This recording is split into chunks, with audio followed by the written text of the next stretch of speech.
Okay, so you really want to know, huh? Fine. I'm gonna start by telling you this. And this is important, so listen up.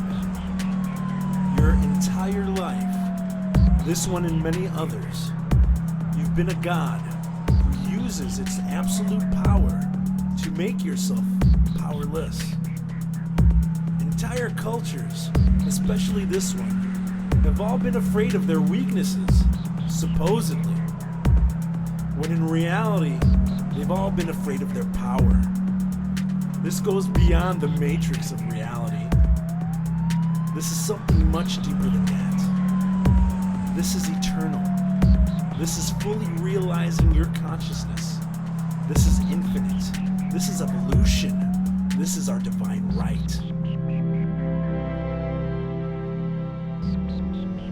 Ladies and gentlemen, welcome to the podcast, Bootsy Greencast. Today I have the pleasure of speaking with the Chief Technical Officer of a very cool new company called Content Safe, Mr. Matthew Raymer. Mr. Raymer, thank you very much for taking the time to chat with me. I really do appreciate it. How are you doing today? I'm doing great, Owen. Awesome. How are Awesome. you? I'm very well. Thank you so much. And, we've gotten to know each other via the autonomy group, which has been an incredible experience for me. And it's been really cool to get to know you. So I really do appreciate you taking the time to chat a little bit today. Yeah, likewise. I've enjoyed talking with you and interacting with you and think you're doing some really good work. Well, thank you very much. I appreciate that. Will you tell us a little bit about Content Safe, what it is, and its mission? Well, technically speaking, Content Safe is a redistribution service. We take videos that were published on one platform, for instance, say YouTube, and we redistribute them to a multitude of other platforms. um, BitChute, Brighteon, Library, Odyssey, Rumble, and the list keeps growing. Float, I should really point out Float because Float's a really great service. I think they're right up there with BitChute in terms of what we should be promoting in the community for uh, censorship resistant media platforms. Very cool. Yeah, I know there's a lot of people who have had some frustrations and struggles with some of the major platforms, the big tech platforms, Yeah. specifically YouTube owned by Google, which is owned by Alphabet, which is basically a monopoly, basically, at this point. And I think what you guys are doing at Content Safe is really, really needed from a content creator's perspective. Something that's going to help a lot of people as well, because, as a content creator, we don't always have time to sit around uploading videos. Some people have teams for that, and that's cool. But I mean, I imagine their team might be better suited for other purposes, like potentially cutting up clips or doing other things like that. Right. I would say that this redistribution stuff isn't something I would want my media team or my videography team doing because it's just redundant work. You talk to people who support content creators, and they find this an extraordinarily frustrating time drain. Uh, Services like BitChute might have issues that you start an upload and then you come back later and you find out you have to delete it and re-upload it. We take care of all that automatically. Uh, there's other questions that we're going to be addressing as we get more people on board, and that is how do you manage and monitor how you're being viewed on these other platforms? You're going to be looking at 6, 8, 10, 12 platforms. Wouldn't it be nice to aggregate that all into a single interface that you could watch how you're doing on the different platforms? Wow, yeah, that would be amazing. Yeah, you could be like, oh, well, I've got a huge audience over here on Rockfin or, on Brighteon, or, people really like what I'm putting out on this specific platform. And then those platforms could potentially evolve to be more niche, like, oh, there's a bunch of spiritual people on this platform, for instance. Right, Yeah, exactly. I think that's And, really and neat. Oh, I'm sorry, and go we've ahead. got often the horizon here. We've got things like aggregating metadata about our content creators, providing search services to their audiences. I know Rockfin does something really cool where they give you the emails of your subscribers. What we're planning to do is provide a platform neutral subscriber management system so that subscribers can come in and get notifications for all your different platforms, and they're going to sign away their email address so that now you can send them emails. Um, that's another thing that's in the near term we're planning to do. Wow. No, I think that's a great idea. It's so funny. I have a friend of mine who's like a marketing whiz, and she's amazing. And she's been telling me for years, get people's email addresses, get people's email addresses. And I really wish I would have listened a little bit more closely to her advice, because I didn't realize how valuable it actually is to have those email addresses and people who want to hear from you, and have a way to directly contact them. I've been getting emails from people. So I just started kind of with my first email list, just actually sent something out. I gave away a free ebook, and I had Mhm. people sending me emails saying, hey, where have you been? I haven't seen you. And I'm like, dude, I've been making content like every week. There were gaps. There were gaps where, I was touring or on a cruise ship or something, and I wasn't making Mhm. content. But like since then, especially since the pandemic, I've been making content consistently. And I guess I've just lost contact with people somehow or another. Well, I look at people, I follow a lot of content creators in a lot of different spaces. And this is just for my own personal consumption, not just what we try to monitor for the company. But for me, I notice people that I love their content, they're very consistent, but for some reason YouTube sort of moves them off of my notification list. And I don't appreciate that because I do consume a lot of content. It would be nice to see, like for instance, I like this travel blogger. He does hiking. His name's Craig Adams. Fantastic video work, really good drone videos as well as on the ground. Uh, I just on a whim last night or over the weekend, I think it was, I was like, well, I don't recall the last time I saw a video from Craig. Let's go check. And doggone it, the guy hasn't been producing something every week since the last time I watched him. Well, why didn't I get a notification about that? I would have watched it Mm-hmm. because I love his stuff. YouTube decides on what you love. Yeah. I mean, at first it was like, oh, the algorithm's great. It serves me stuff up that I want to see. But I think at this point, they're really, it can be manipulated in a way that could be very dangerous potentially. And, like, I think right now things are getting pumped up for specifically mainstream media. I see a lot of mainstream media in my personal YouTube feed, which I don't ever watch any of that. If I want news, I don't really go to CBS or NBC or any I of that. block all that. Yeah. Yeah. Well, you're probably a lot more technically savvy than I am, and that's something I I can show you how to do it. It's built into YouTube. You can block all those channels. I don't, if I see a mainstream news channel, I immediately go block it. I don't want to see any of it. I don't care about it. And I was going to say what we need is algorithmic transparency. One idea I've had is to take this metadata from our creators and use it to help match up subscribers to other creators. And at the same time, be transparent about how the algorithm works. What are we targeting here? What if, for an advanced user, you could go through a list of algorithms and you could say, I want to try this algorithm and see what it shows me. That would be powerful. And I think you could even make it simple. Draft the copy so that it's very clear what is this algorithm looking for and what should it be delivering back to you. Hmm. Maybe you have 5 of them or 10 of them, and then you could just go, man, there's a whole service there. You don't even have to be a media platform. You just index other people's media.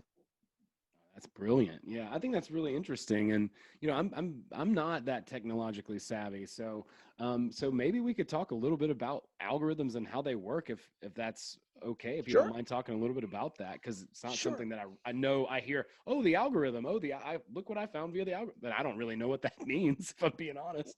There's a lot of ways to approach algorithms for selections, but basically, it comes down to titles, transcripts, right?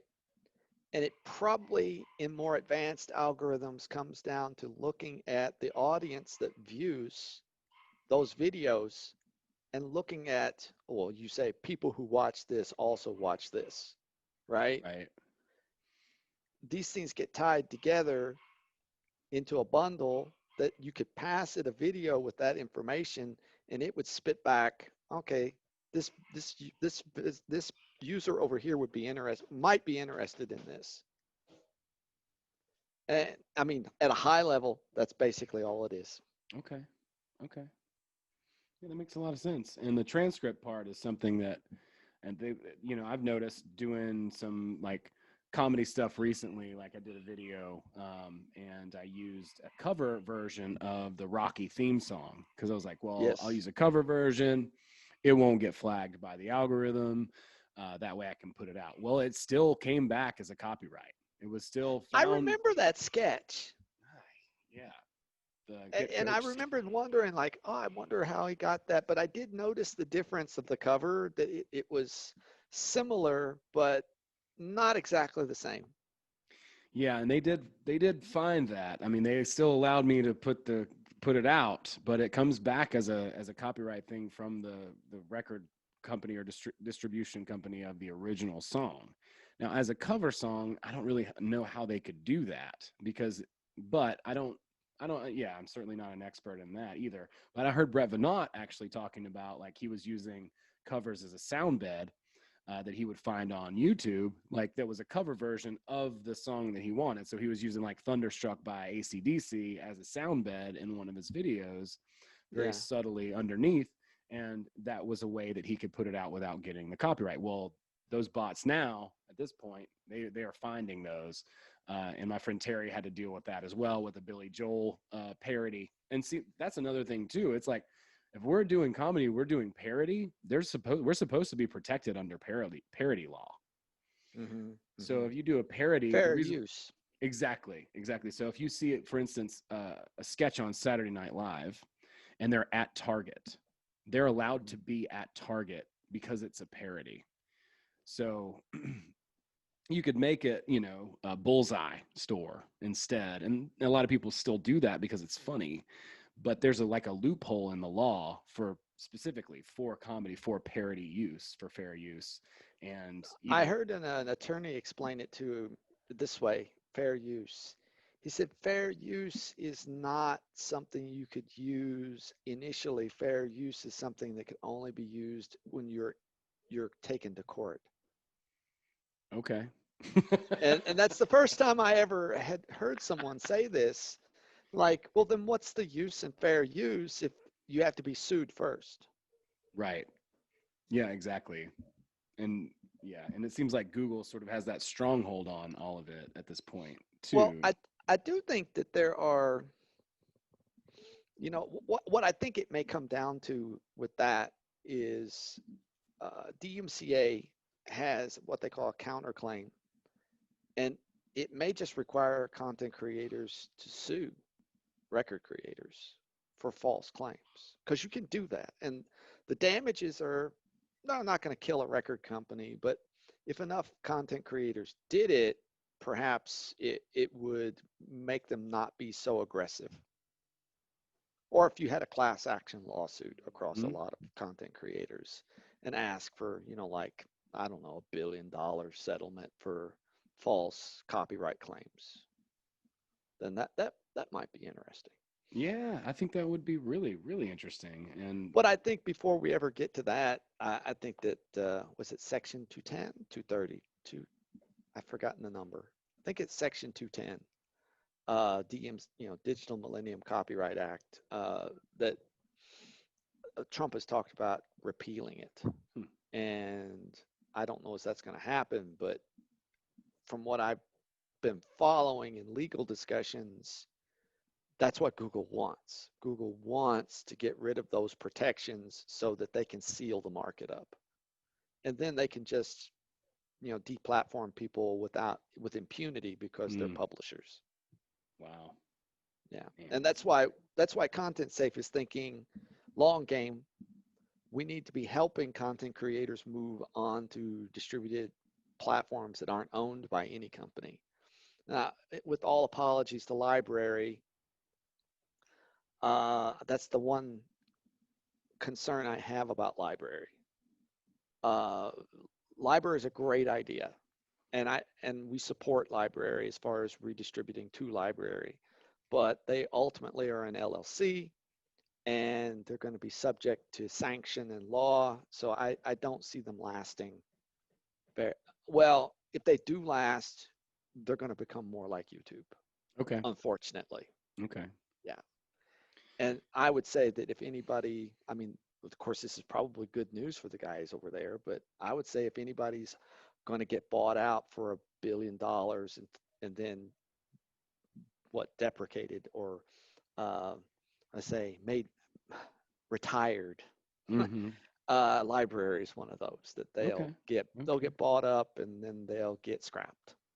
Okay. Yeah. I mean, and we see this a lot. We see a lot of grassroots movements or small groups that, have a really cool idea or vision. And then eventually they sort of just get, co-opted by some other group or somebody with a lot of money, or Yeah, something like yeah. that. Oh, So, it's like Bitcoin or whatever. Bitcoin is legit tech. It's just as legit as money. Central banks cannot create anything any better than that, and it's not in the control of any single entity. Well, that's not what these companies want. They want them to be in control of a single entity. So even though we're promoting distributed technologies, ultimately they'll say that we can't have distributed technologies because, well, you know, sure. Sure. Yeah. It's dangerous. yeah, we're dangerous people. It's dangerous. Yeah, that's right. People are trying to, express their, most deep truths to other people, and we can't, we don't want to see too much of that around here. Well, that's why I think what you all are doing is really, really cool and well needed. I mean, it's such a convenient service. I see the value in it. I saw the value in it immediately.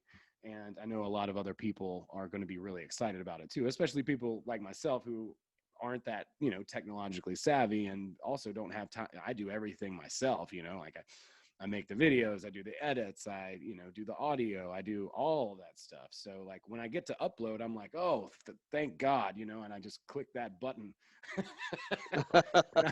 and I just got, better internet here too. So things are Cool. uploading more quickly, which is nice. But, uploading to several platforms and, it's kind of exhausting, because people, the pace of the world and, Hmm. people expect more too. If you're even doing client work, like a lot of my friends who do music videos or what have you, podcasts for other people, editing, audio tracks, records, people just, they expect it to just be an immediate turnaround, and everybody's trying to proliferate and put out so much content. It's almost like we're canceling each other out at times, Yes, just yes, stepping on each absolutely.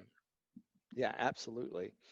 And I do think that there's some sort of feedback loop we need to make somehow. I don't know how, but that's another algorithm, I suppose. If you could look at how much content you're creating, there's probably a point in which the amount you create isn't worth it. You need to stop, right? Like a break even point. I'm sure. Yeah. Point of diminishing returns. Yeah, exactly. Point of diminishing returns. Like, well, I'm doing three little clips a day.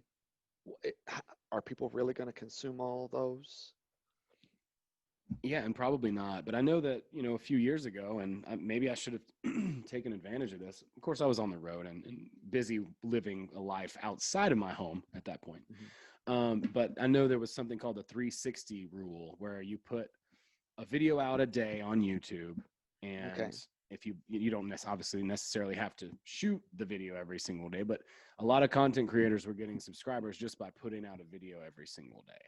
And that was, a couple of years ago when I remember hearing about that people were doing that, and it was effective for them because the algorithm was rewarding them for making constant content. So they're like, yeah, but again, it's like, at what point are you repeating yourself? Did you just run out of shit? It's like, I don't Mhm. have anything else to say. I'm Mhm. done. You've Mhm. got to, like, And you're actually end up hurting yourself because your quality of your material goes down. exactly. And it's been sort of a gold rush toward quantity, I, as I a, was just talking to Sam Tripoli the other day because he's come on as a client, and he said he does 8 shows a week. And I'm like, wow, do you have a death wish? well, he is a comedian, so. Yeah. Well, and he says, no, I said, I constantly have ideas. He said, it's like I can't stop it. It just keeps coming into me. I'm like, well, okay. Okay. That's good. That's good. It is. It is. And I think that's one thing that, for me and for people that I work with, we look for. We look for that thing that we're compelled to do that we can't stop doing no matter what. Hmm. It's a Hmm. really good sort of window into purpose, into our soul's mission, whatever, whatever cheesy phrase I'm going to use today, to talk about that. But I really do believe that, each and every one of us does have something that we're a gift that we're meant to share with the world. So it seems like for you, part of what you're able to give is this technology, which is cool. I'd love to talk about you actually a little bit, if you wouldn't mind, and your background, because the first time we talked, I was like, yeah, man, so I found this book. It was about quantum physics and it was blah, blah, blah. And then you're like, oh, yeah, well, I was actually went to school for physics. And I'm like, oh, God. Yeah, yeah. I've had a pretty eclectic life. As a kid, this is funny because as a child in elementary school, they kept putting me back in math. They said I had problems, with reading and understanding. And my mom went to a PTA meeting and got really up in the face of the administration of the school and said, "My son is bored. That's his problem. And you need to challenge him. You don't need to put him back." And sure enough, man, that's uh, that's what that's what happened. They put me in advanced courses after that, and for a while, I'd say about 6 years, I studied music, and I wasn't really that good at music. It was a family thing. My mom really wanted me to do it, and I enjoyed it. But thing I hated was marching band. I could not stand marching band. Concert band was fun, but jazz band was fun, but I hated feel, couldn't keep in step. Well, toward the end of high school, I said, I'm interested in the sciences. So I was deep into math and physics and chemistry.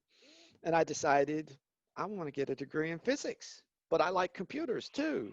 And I like math too. So I triple majored. Whoa. Yeah. And I graduated summa cum laude, undergraduate, and I decided to go to graduate school in physics. And got my first year, and you could say it was an emotional issue. I was very emotionally immature. I was very academically sharp. I was very driven, but I just couldn't handle the stress of the environment. So I left physics after the first year in graduate school. And I kind of kicked around, worked for my parents for a half a year or so, and decided I'd get a master's in computer science. And I got my master's in computer science, but in the process, I had met people that were starting a business in Hong Kong. And they're like, hey, man, take the summer off and come visit us in Hong Kong since you've never been outside of the US. And well, I did that. I met my future wife, proposed to her when there, and went back to the States, got my thesis done, came back in 96, excuse me, 95 I got married, came back in 96 to Manila, and then I've been here pretty much ever since. Huh. We have some fairly good connections here, so we started out trying to do business in Manila, but that's really hard. You know, doing business in Southeast Asia, if you're not Asian, is difficult. So um, we gave up on that about 2003. And then I started doing consulting for classmates back in the US.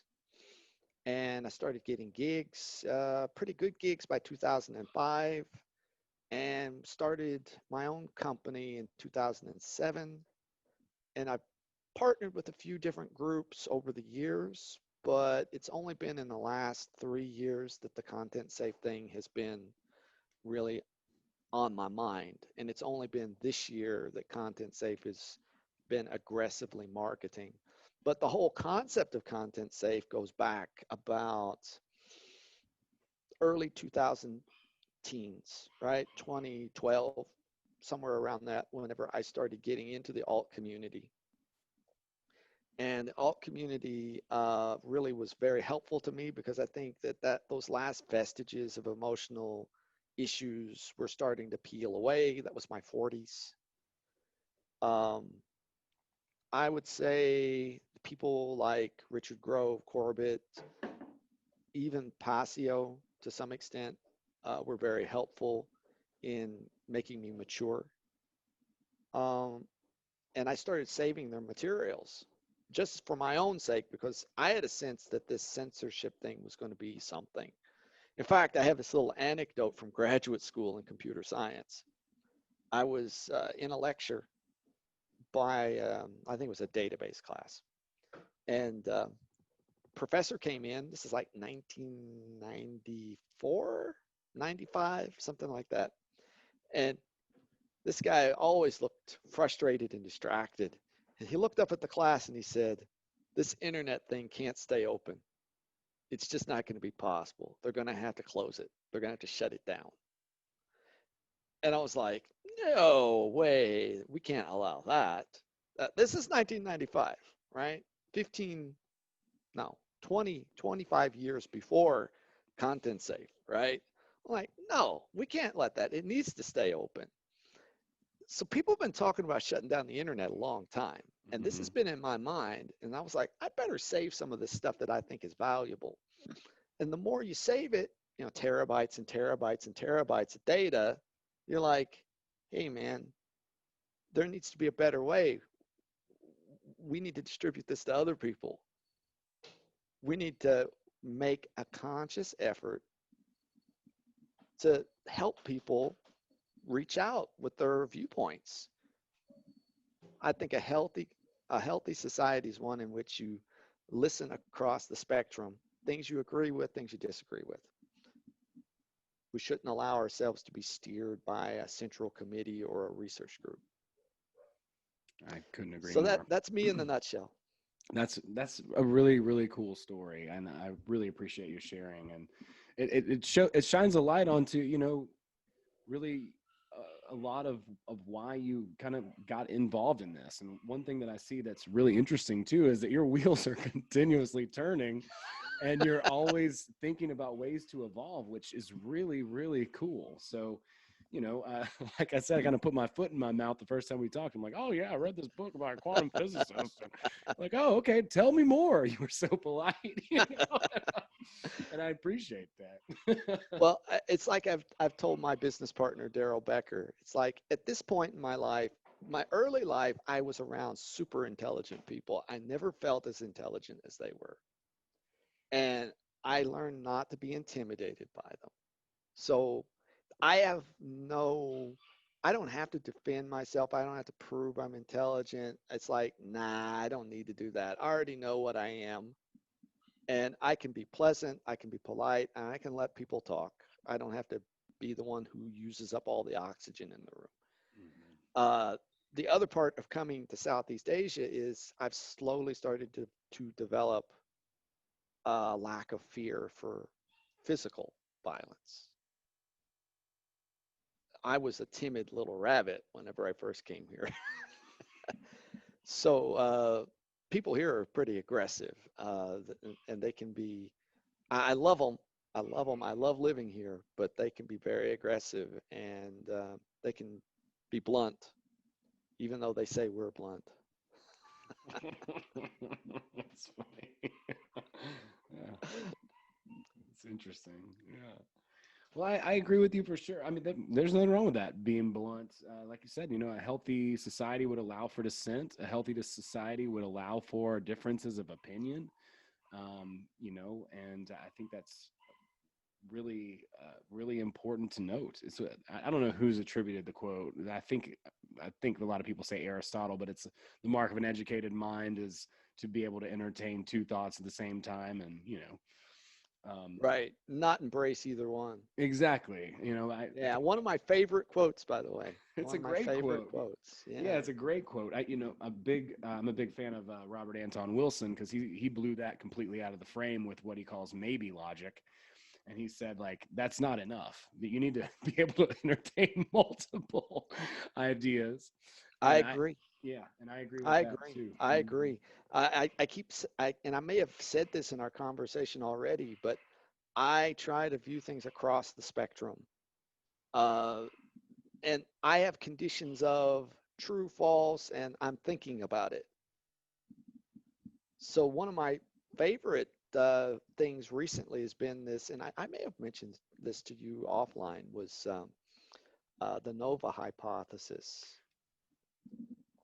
Actually have that on my list to talk to you about. So I'm glad you brought it up. Oh, That's so cool. oh, cool. Yeah. Well, someone was chatting with me from autonomy because I brought it up in conversation during the autonomy lecture. And uh, you want me to give you a thumbnail? I would love that. That'd be fantastic.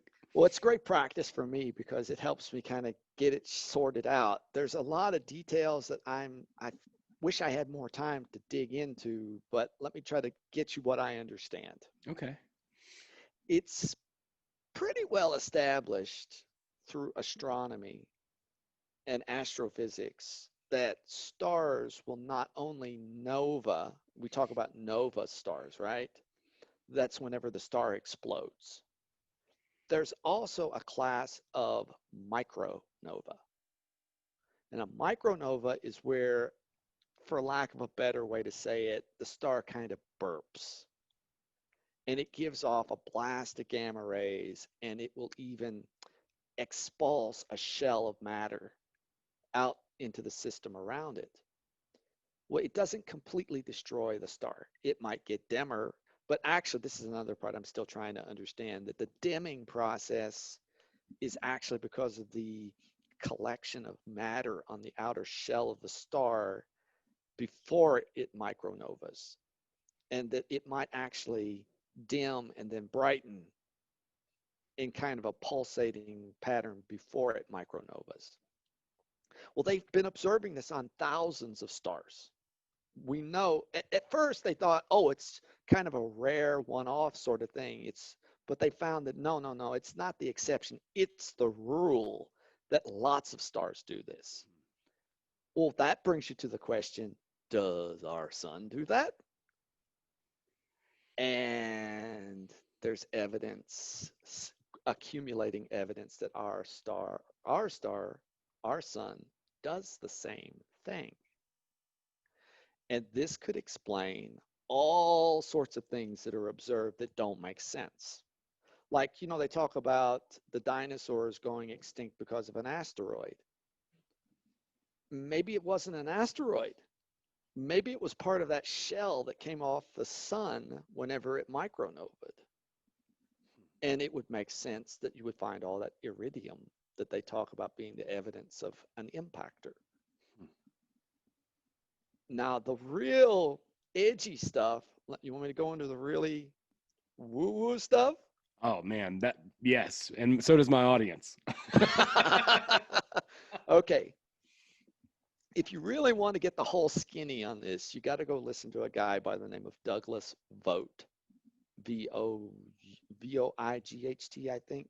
Okay. He's got a channel on YouTube called the Die Hold Foundation. Now, this stuff, I admit, this stuff's scary. It really is. The proposition that Vogt has is that we are in a cyclic sequence of micronovas, and that these micronovas occur every 12 to 16,000 years. And he and another fellow by the name of Ben Davidson at Suspicious Observers, they document this, that they're not just, inventing stuff off the cuff. They're actually showing you evidence of what looks like a pattern that occurs every 12 to 16,000 years. Now, the Younger Dryas occurred about 12,000 plus years ago. The Younger Dryas is whenever the ice sheets all melted in a very rapid period of time.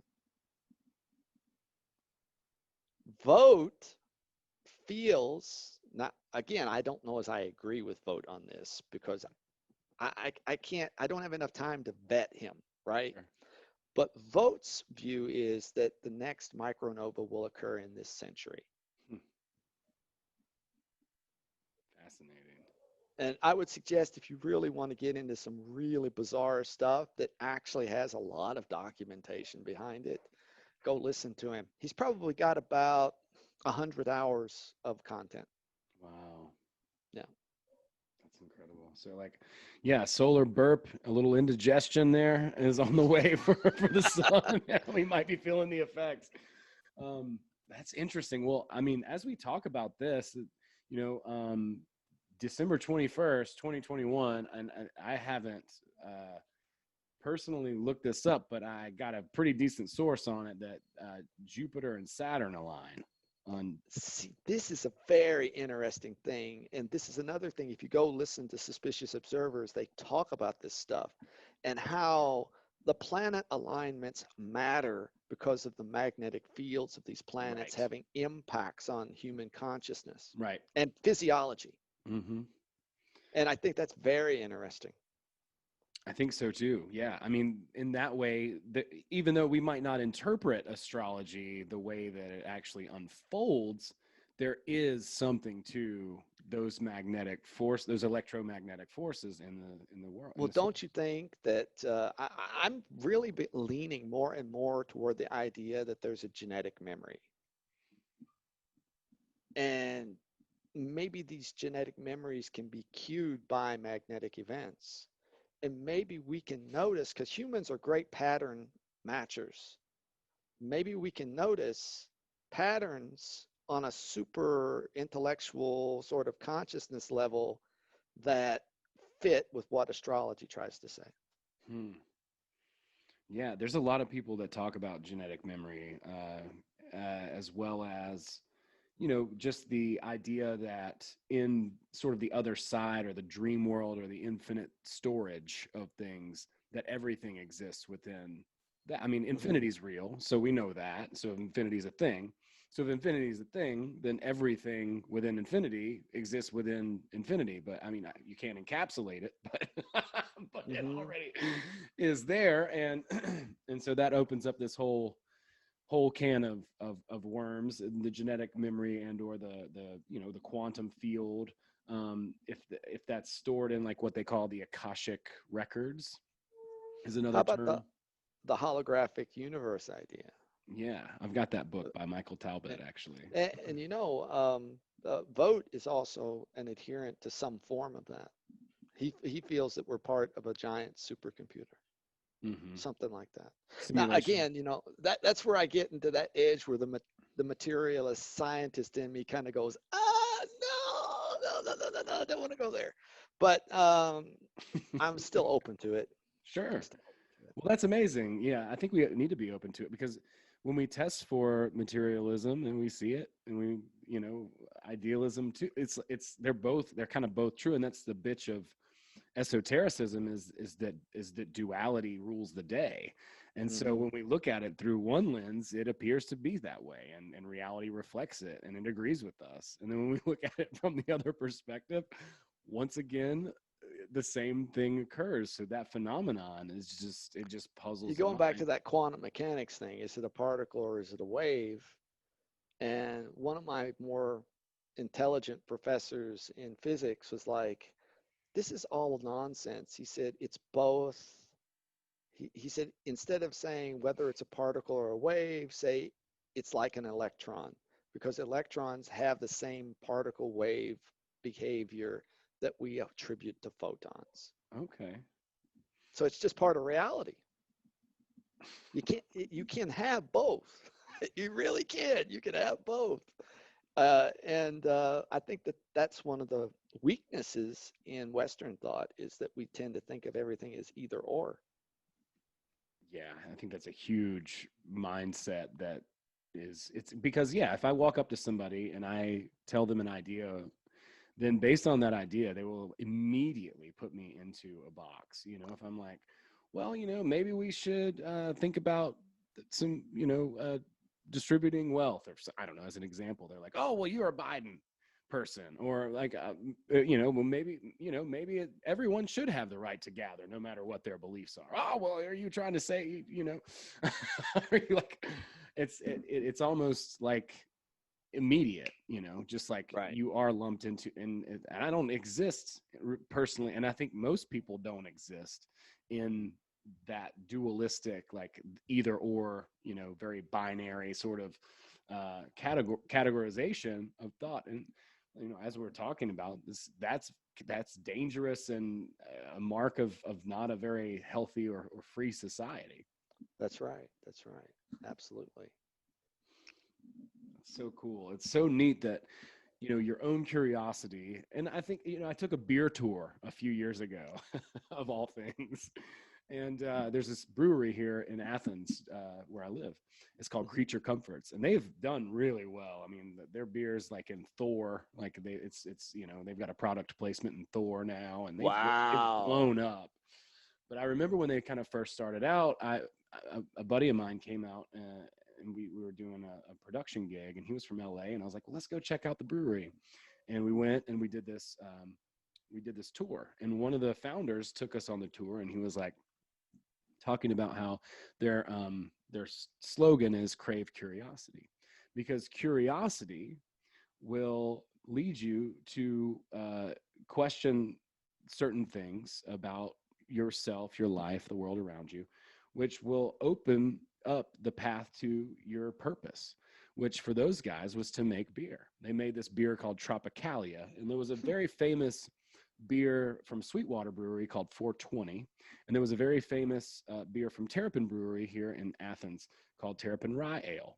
And those two brewers got together and made the Tropicalia based on their experiences, and they made this thing. And so, just because they loved making beer, they found a really cool recipe, and then it ultimately became a huge hit. And they've done several different beers that are really good, but you don't even drink beer right now, but like, but it was It's an touching. acquired taste. I never could really get the taste for beer. I, I'm more of a rice wine guy than I am a beer guy. Well, it suits you. That's Yeah. good. Yeah, but it was just interesting when I took that tour, because, the way he demonstrated how they had come about creating their own business that's been wildly successful was by following their pursuit, their curiosity.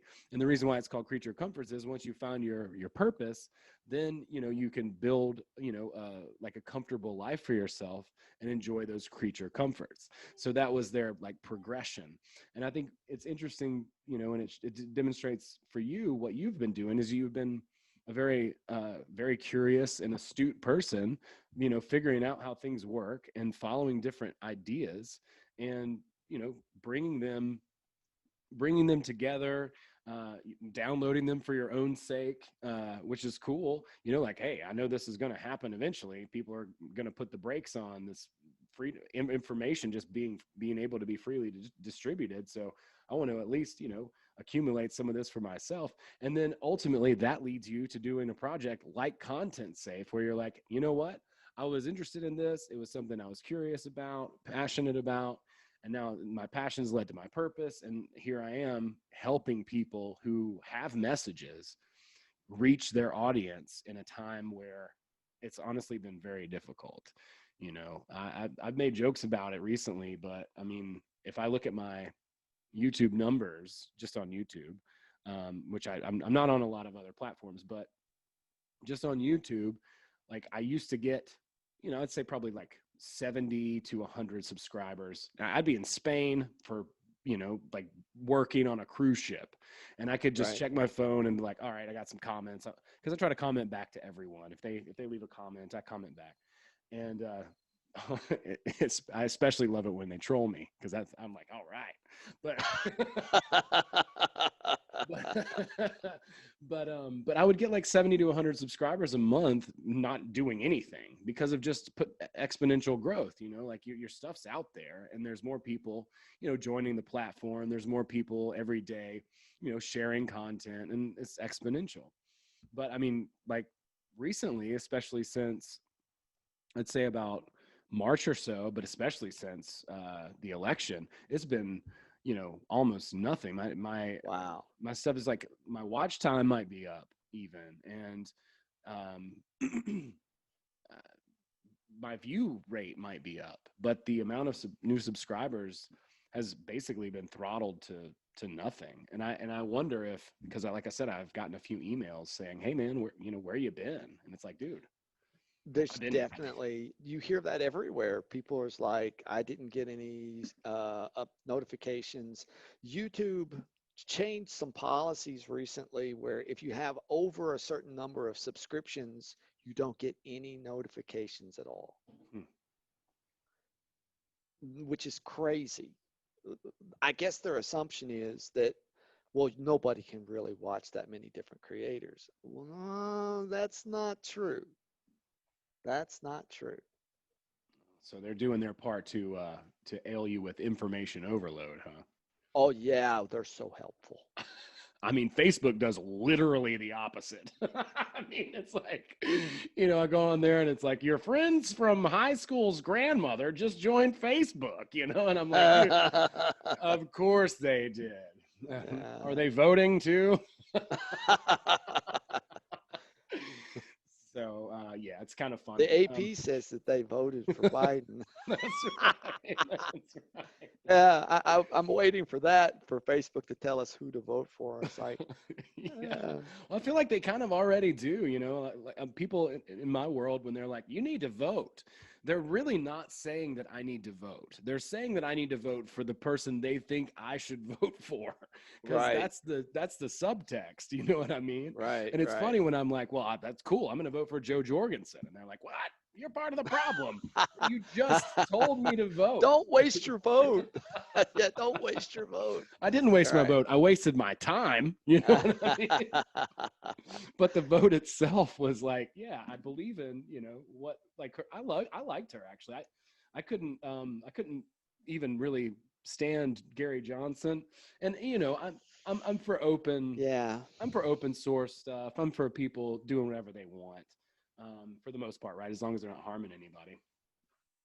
But I liked her. I liked her persona.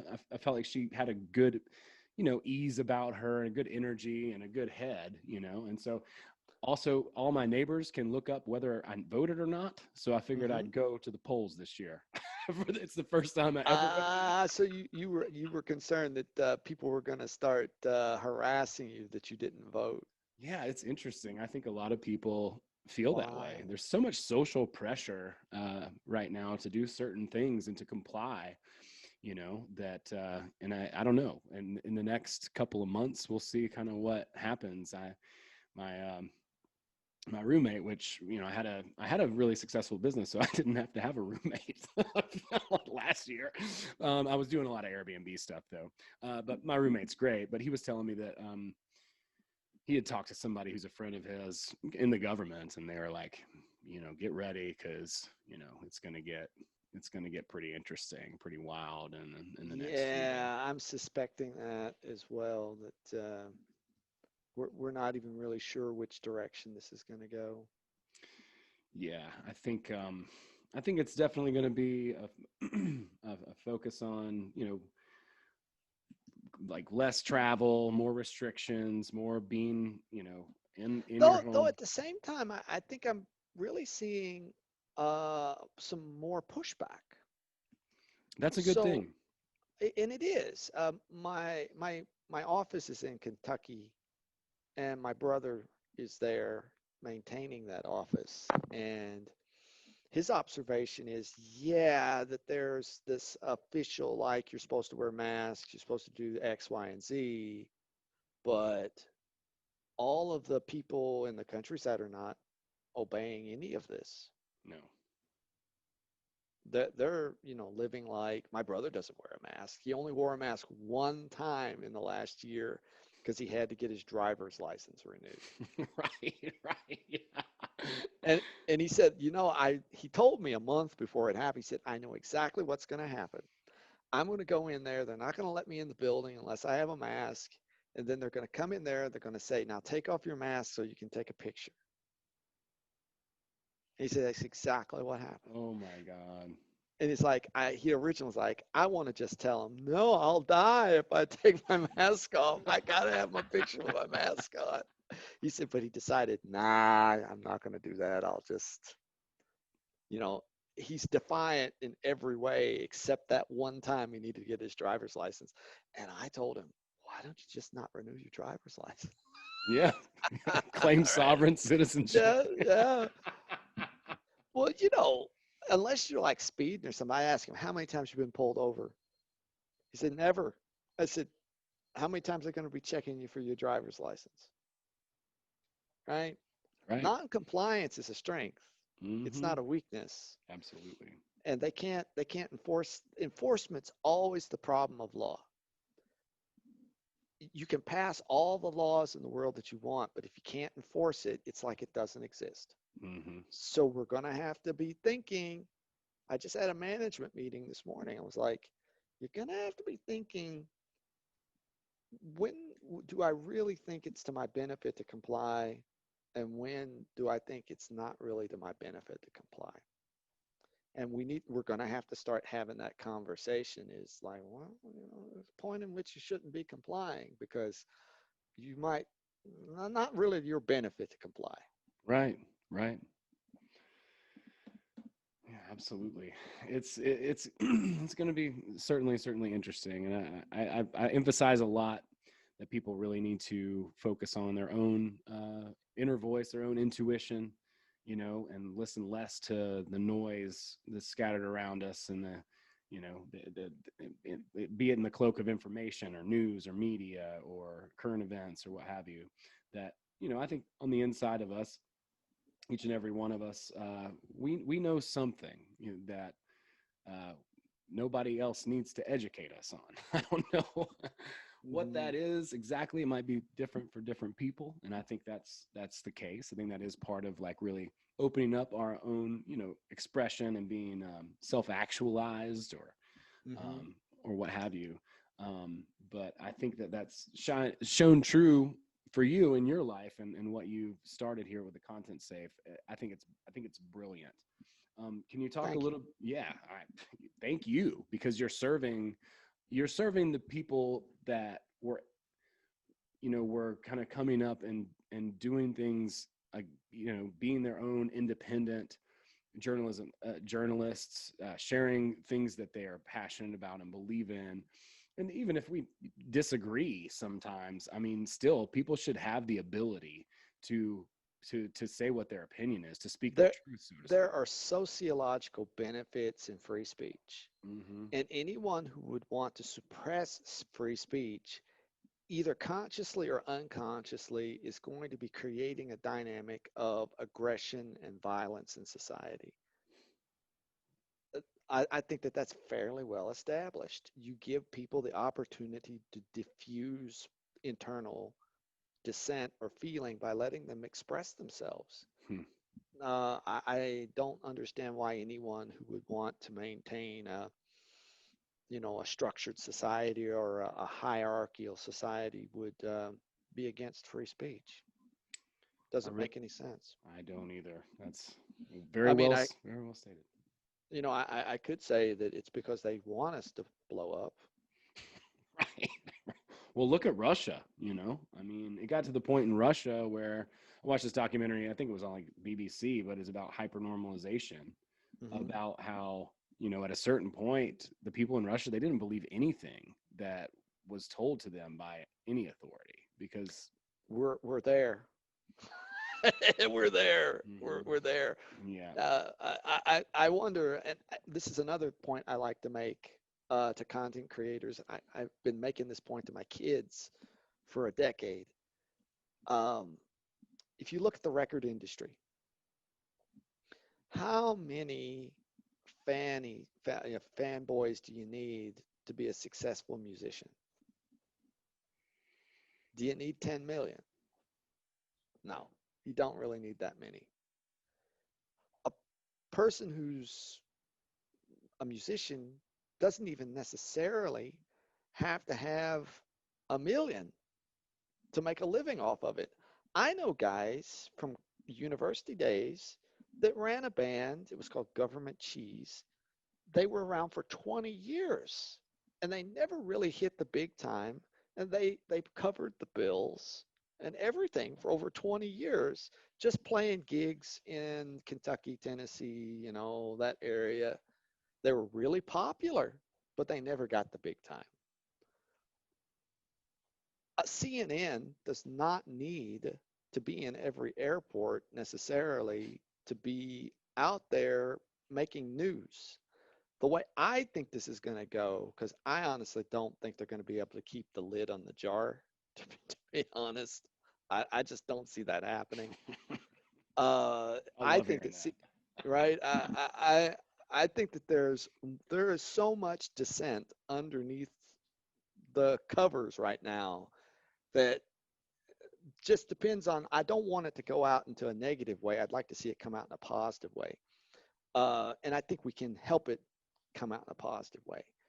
Uh, I think CNN is going to shrink down to probably less than 1,000 people organization, maybe less than 500. They'll have to improve the quality of what they're doing. They'll still be a propaganda engine, but they'll have to improve the way they do things. And they'll have to get slicker in their propaganda, which is, to be honest, growing up, of course, maybe it was I wasn't aware of the things I'm aware of now. Maybe if I went back and looked at old news reports, I would go, oh, that was transparently, obviously Mm. false. Right. But now if I look at something, I'm like, I can't hardly even, that's why I block all the channels. I just can't stand to listen to it. It's like, oh, this is absolute garbage. This is not true. And it's completely either counterfactual or uh, spun in such a way that, it's just disgustingly false. Hmm. It is, and I think it's an opportunity, and I think you're leading the charge to, to use other methods and to build networks outside of the main, stream network. And there's a lot of people doing that, collaborating, and what you're providing is a way to sort of link these tribes, through distribution, and I think we'll see that. I think we already saw sort of the first death of the mainstream media when YouTube really started first taking off. Nobody was paying attention. They couldn't compete. The mainstream channels couldn't compete at first when the internet, the early 2000s, even mid 2000s and or 2010s, there was so much going on just on YouTube alone. It's like I don't, why do I need Well, Netflix, if you don't solve the critical problem that was preventing viewers from wanting to watch you, and you're just going to try to rehash the old system. I mean, come on. How do you think that that's going to work? People are just going to either turn you off and find some other way to get material that they're interested in, right? Uh, I like to appeal to documentaries. I remember as a kid, I grew up watching documentaries and I loved them. But then in the 2000s, Discovery Channel started producing these docudramas, and they're terrible. They're horrible. So one of the first things that I got into on the internet was colloquiums, like where scientists talk about their discoveries. That's actually the first video I ever watched. It wasn't even YouTube; it was just downloaded from a web page. And then getting into podcasts, and then finally 2012 getting into YouTube. And I'm like, there's no turning back. Why would you want to go back to crappy Discovery Channel docudramas? I mean, come on. It's better just turn it off. Absolutely. Yeah, I want to see the real person in their dad's basement, who's like freaking out about the thing. I want to see the authenticity of that. I mean, if it's, somebody who's in the conspiracy world or somebody who's just really curious about how to, make a makeshift rocket in their garage, whatever that is, I want to see the real thing. I don't want to see this engineered fake crap. Like I've worked on reality TV shows and they are trash. There's nothing reality about them, just it's just people Right. parading around pretending that they're making decisions in real time when they're really being directed by the producers on what to do.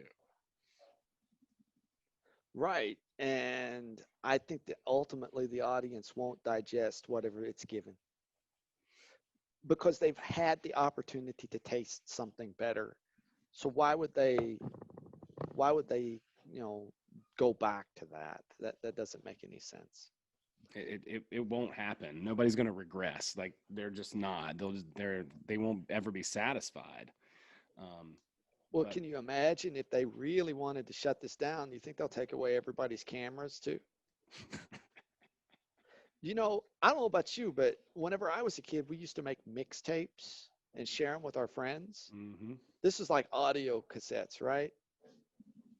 right. Well, why couldn't people, if they were taken offline, why couldn't they make mixed videos and share them with their friends?